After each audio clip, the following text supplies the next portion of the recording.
नमस्कार, आप देख रहे हैं कैपिटल टीवी। मैं हूं निश्चित दुबे और आज हम बात करने जा रहे हैं बिहार की सियासत में एक बड़े बदलाव की, जहां तेजस्वी यादव को आरजेडी की कमान सौंपी गई है। ऐसे में कई सवाल सुलग रहे हैं। तेजस्वी आरजेडी की किस्मत बदलेंगे? मिसा को कमान क्यों नहीं दी गई? परिवारवाद का आरोप कितना सही है?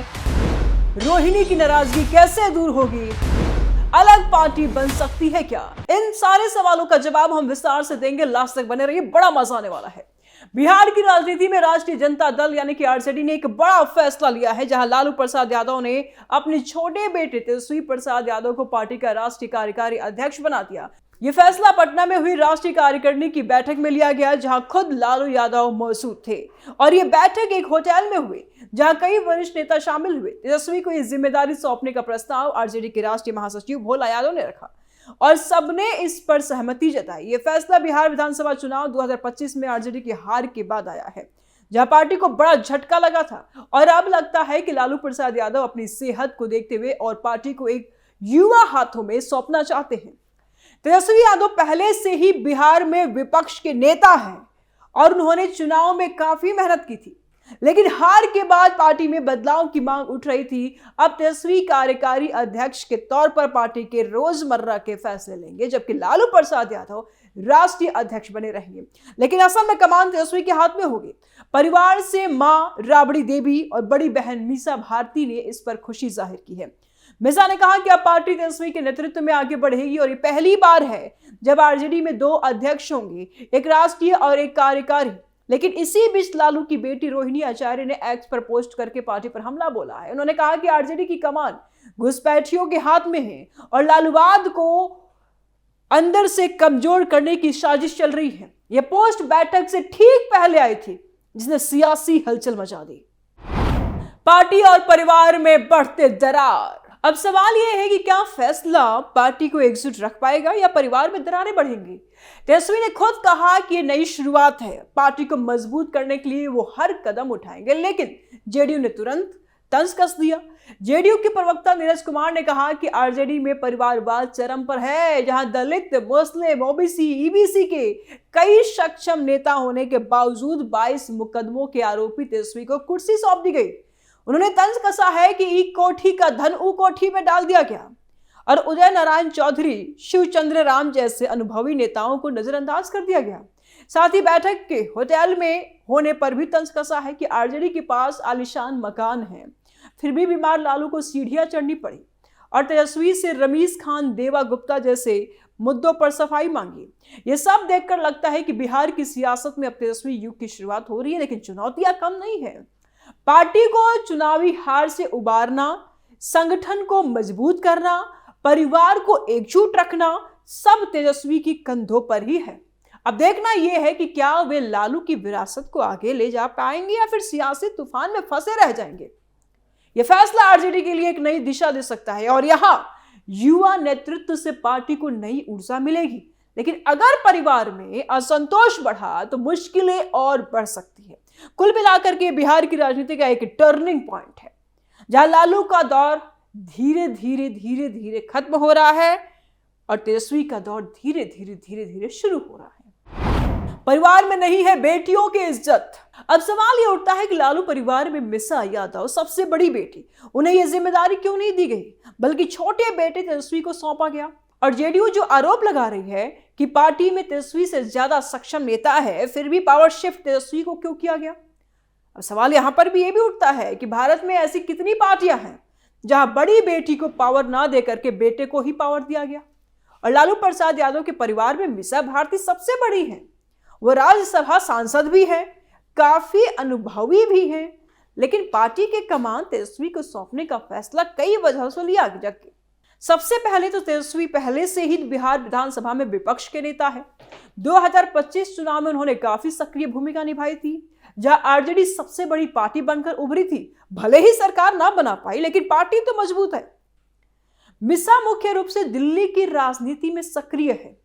लालू ने शायद तेजस्वी को बिहार केंद्रित रखते हुए यह फैसला लिया, क्योंकि बिहार आरजेडी का मुख्य आधार है। लेकिन जेडीयू के आरोप सही मायने में परिवारवाद को हाईलाइट करते हैं। जब वो कहते हैं कि पार्टी में उदय नारायण चौधरी जैसे दलित नेता या शिवचंद्र राम जैसे अनुभवी लोग हैं जो ज्यादा सक्षम है, बावजूद इसके तेजस्वी को जिम्मेदारी दी गई। लालू ने परिवार के बाहर नहीं देखा। यह आरोप पुराना भले हो, लेकिन आरोप तो है।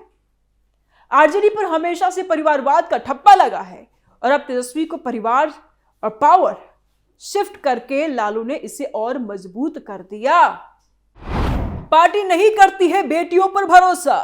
भारत में ऐसी कई पार्टियां हैं, सिर्फ ये राजद की पार्टी की बात नहीं कर रही हूं मैं, बहुत पार्टियां हैं जहां बड़ी बेटी को छोड़ करके छोटे बेटों को पावर दिया गया। जैसे समाजवादी पार्टी में मुलायम सिंह ने अखिलेश यादव को कमान सौंप दी। हालांकि उनके रिश्तेदारों में बड़े लोग थे, अनुभवी लोग थे, उनकी पार्टी में भी कई अनुभवी लोग थे, लेकिन मुख्य कमान अखिलेश को मिली। या फिर शिवसेना को ही देख लीजिए, उद्धव ठाकरे को बाल ठाकरे ने चुना जबकि बड़े रिश्तेदार मौजूद थे, या डीएमके में स्टालिन को करुणानिधि ने चुना जबकि उनकी बड़ी बहनें थी। लेकिन पावर की अगर बात कर ले, पावर बेटे को ही गई। एनसीपी में शरद पवार ने सुप्रिया सुले को कुछ जिम्मेदारी जरूर दे दी, लेकिन अजित पवार जैसे रिश्तेदारों में पावर शिफ्ट हुआ। यह ट्रेंड भारतीय राजनीति में आम है, जहां पुत्र मोह या युवा चेहरे को प्राथमिकता दी जाती है, महिलाओं को कम मौके मिलते हैं। अब आरजेडी की मौजूदा कंडीशन की अगर हम बात कर लें तो पार्टी 2025 चुनाव में हार के बाद कमजोर हुई है। संगठन में युवा कार्यकर्ताओं की कमी हुई है, कई वरिष्ठ नेता असंतुष्ट हुए हैं और गठबंधन की राजनीति में आरजेडी को मजबूत अब साथी चाहिए। तेजस्वी को यह सब संभालना होगा, लेकिन परिवारवाद के आरोप से पार्टी की इमेज प्रभावित हो रही है, इसको भी समझना होगा। रोहिणी की पोस्ट से लगता है कि परिवार में सब कुछ ठीक नहीं है। कुल मिलाकर के यह फैसला तेजस्वी के लिए मौका है, लेकिन जेडीयू जैसे पार्टी के लिए इसे मुद्दा बना करके हमला करने का भी मौका है। और जेडीयू ने किया भी, हालांकि सत्ता पक्ष में है, मजबूत है, लेकिन विपक्ष में कुछ गड़बड़ होती है तो सत्ता पक्ष भी जरूर अपने फर्ज को निभा देती हैं। यहां पर भी जेडीयू की तरफ से तंज आ गए हैं। एनीवे, पार्टी और परिवार को कैसे संभालेंगे तेजस्वी? आरजेडी में यह फैसला सिर्फ शुरुआत है, आने वाले दिनों में और बदलाव देखने को मिल सकते हैं, जैसे प्रधान महासचिव पद पर नियुक्ति या प्रदेश स्तर पर कार्यकारी अध्यक्ष बनाना, जहां मंगनी लाल मंडल प्रदेश अध्यक्ष रह सकते हैं, लेकिन किसी युवा को जिम्मेदारी भी दी जा सकती है, खासकर अल्पसंख्यक या सीमांचल से आने वाले नेताओं को। यह बदलाव पार्टी को नए सिरे से संगठित करने के लिए होंगे। तेजस्वी अब पार्टी और परिवार दोनों को संभालेंगे। परिवार में वो सबसे छोटे हैं, लेकिन राजनीतिक रूप से सबसे सक्रिय हैं। वो परिवार की एकजुटता बनाए रखने के लिए मीसा राबड़ी और अन्य से सलाह लेंगे, लेकिन रोहिणी की पोस्ट से लगता है कि असंतोष है। अभी तेजस्वी की जिम्मेदारियां बढ़ेंगी, जैसे संगठन को मजबूत करना, चुनावी रणनीति बनाना, गठबंधन के लिए बातचीत, लालू की सेहत का ख्याल रखना, साथ ही कानूनी मामलों से निपटना, क्योंकि वो खुद भी कई केस में आरोपी हैं, इसलिए उनका पिंड तो अभी छूटने वाला नहीं है। कंधे अभी भी भारी है, कंधों पे बड़ी जिम्मेदारी है। क्या पार्टी टूट सकती है? अब सवाल अलग पार्टी का है।